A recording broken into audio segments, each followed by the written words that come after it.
Son distintas las facetas, los perfiles, las carreras, las trayectorias, la formación que tuvieron todos los integrantes del gabinete de Andrés Manuel López Obrador, pero hay algo que los une.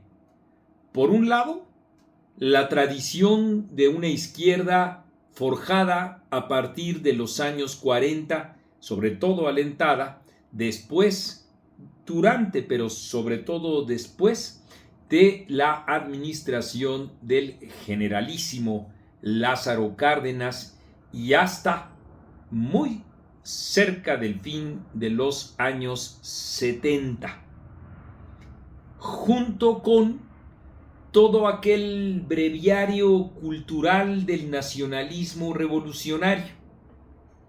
Por eso es que pudieron subsistir, permítanme ustedes decirlo, Manuel Bartlett, un emisario de los viejos regímenes autoritarios provenientes del PRI, con Pablo Gómez, o Alejandro Encinas con el priista, que de ellos hubo muchos, que amigo de Andrés Manuel López Obrador, ocupó grandísimos cargos. ¿Quieren ustedes un nombre? Ignacio Valle, secretario particular de Luis Echeverría Álvarez. Y claro, funcionario durante los sucesivos gobiernos hasta llegar con su amigo a representar el boquete más grande de la historia reciente ahí en Segalmex con los 17,000 millones de pesos. Pero centrémonos de nuevo. Personajes de la izquierda forjada a finales de los años 30 hasta finales de los años 70 con los personajes del nacionalismo revolucionario. Bueno, ¿cómo es posible esto?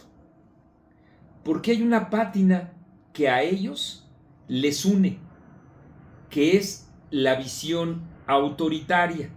La izquierda, que en aquellos años era relativamente fácil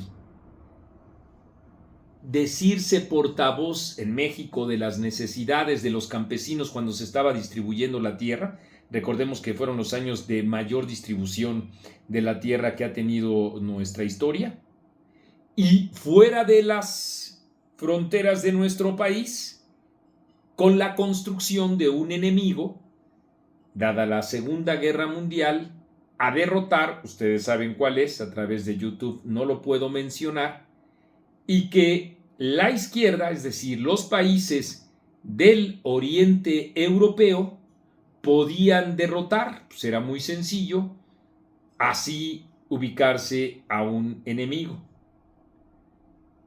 Pero junto con ello también ese nacionalismo incubó el autoritarismo y la hegemonía de un solo partido.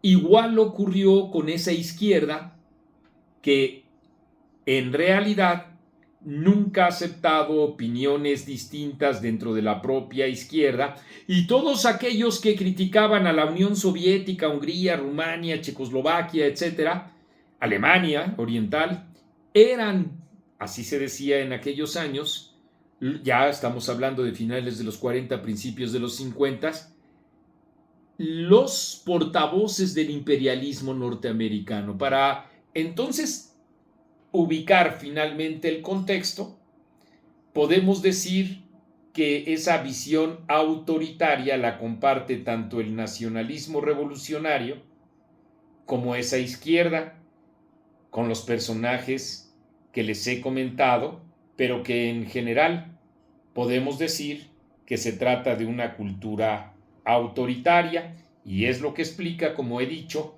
que convivan esos emisarios del pasado en una aparente desincronía, pero en realidad, como he dicho, los une esa visión autoritaria. ¿Quién es uno de esos? Alejandro Encinas.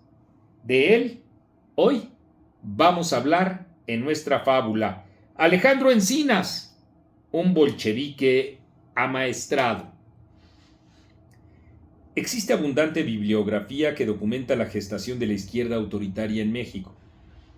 Desde finales de los años 30 con la Segunda Guerra Mundial hasta la Guerra Fría, gestada a partir de 1947 entre Occidente y el bloque socialista europeo, que acabó con la caída del muro de Berlín en 1991. En 1939 era relativamente sencillo ubicar al enemigo fascista y situarse del lado de sus combatientes que a la larga derrotarían a Alemania y sus aliados. La mayor parte de la izquierda simpatizaría con la URSS y sostendría esa definición, aunque también tendría polémicas y sufriría escisiones debido a la falta de democracia que incluía campos de concentración en el llamado socialismo real. Pero la hegemonía de esa visión autoritaria se afianzó en 1959 con la Revolución Cubana, que se volvió una inspiración para los movimientos obreros, campesinos y estudiantiles en nuestro país. Los aires de libertad que soplarían a finales de los años 80 generaron la ilusión de que al fin la izquierda abandonaba sus parámetros autoritarios para alentar la democracia. En 1988, con las primeras elecciones competidas en nuestro país, y en 1991, como ya he dicho, con la caída del muro de Berlín, se habría gestado una convicción democrática irreversible. O eso creímos.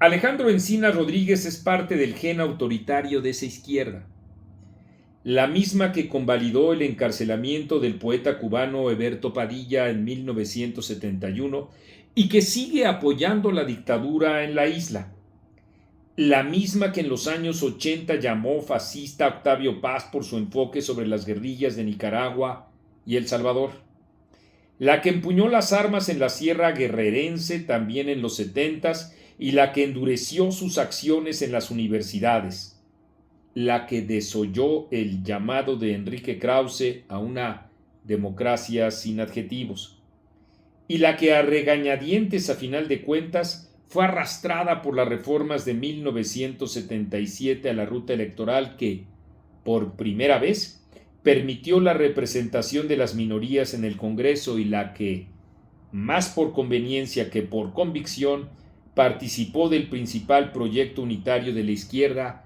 con la fundación del PRD, que en sus siglas llevó puestos los términos repelentes entre democracia y revolución.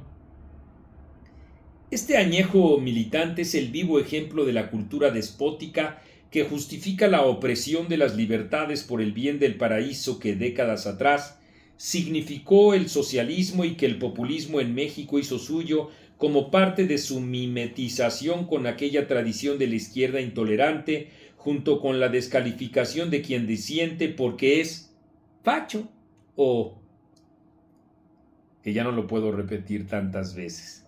Así como un recurso entre los que ha recurrido en nuestro país y en América Latina aquel espectro ideológico.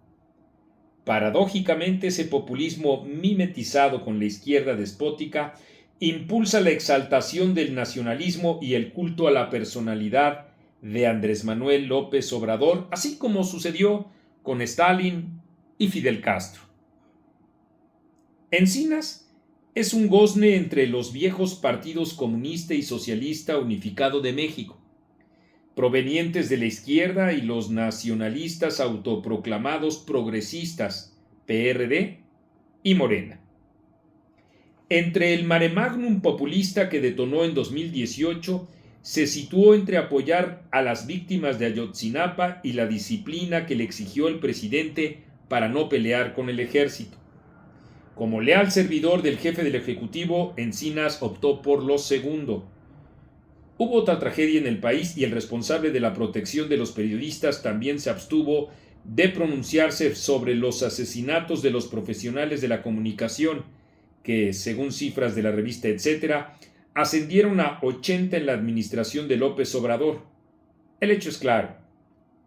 Los símbolos de la izquierda más vetusta, Encinas entre ellos, callaron como en los tiempos del aprisionamiento de Eberto Castillo, de Eberto Padilla, y los campos de concentración de la URSS, y actuaron como en los años del grito bobalicón, pero profundamente opresor, que asoció a Reagan rapaz con Octavio Paz.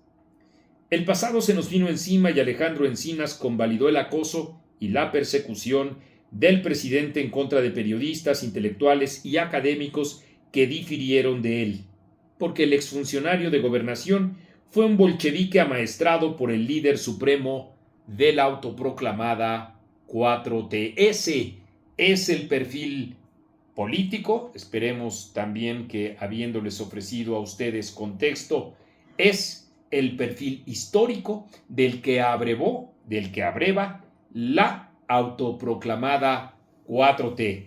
Así cumplimos también con uno más de los perfiles. Ya me encuentro en 98, 98 perfiles de 100. Gracias a ustedes, porque eso es etcétera. Y yo soy Marco Levario Turcot.